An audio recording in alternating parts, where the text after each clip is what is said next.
Now for the HL students, this is going to be some HL only content about simple harmonic motion, but don't worry, it's very easy, just as easy as the rest of the unit. All you need to remember now is to calculate velocity and energy of the in simple harmonic motion. And if you think about it, because simple harmonic motion is oscillations back and forth and back and forth, both the displacement and the velocity can be expressed as trigonometric functions, so either sine or cosine. And we have functions or equations for them that you have on the data booklet for you.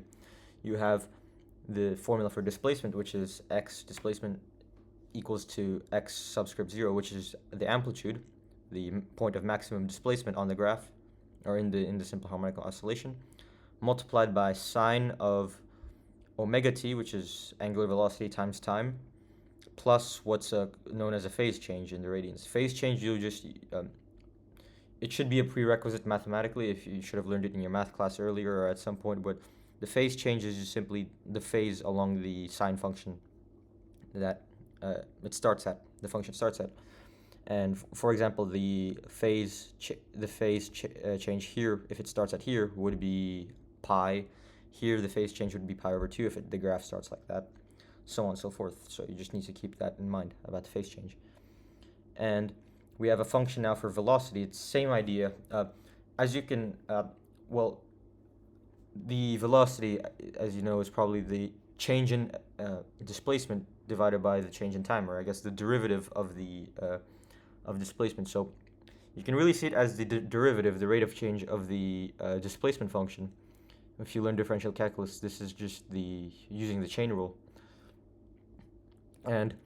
But you don't need to know that for the HL physics, for IB physics. You just need to know that the formula for it is omega angular velocity times amplitude multiplied by cosine of omega t plus the phase change, gamma, I believe that is, or not.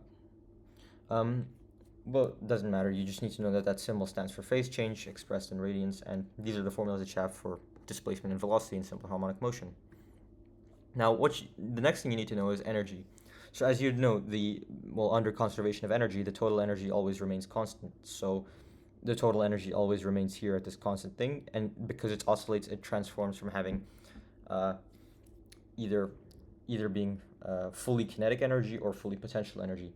Now, one thing you should know is that at the equilibrium position, the velocity is at its maximum, and the displacement 0, which the velocity is maximum and the acceleration is 0 here at the equilibrium position. But at the amplitudes, at the maximum points of maximum displacement, the velocity is equal to 0 and the acceleration is equal to its maximum value. So here everything is fully kinetic energy, and here everything is potential energy.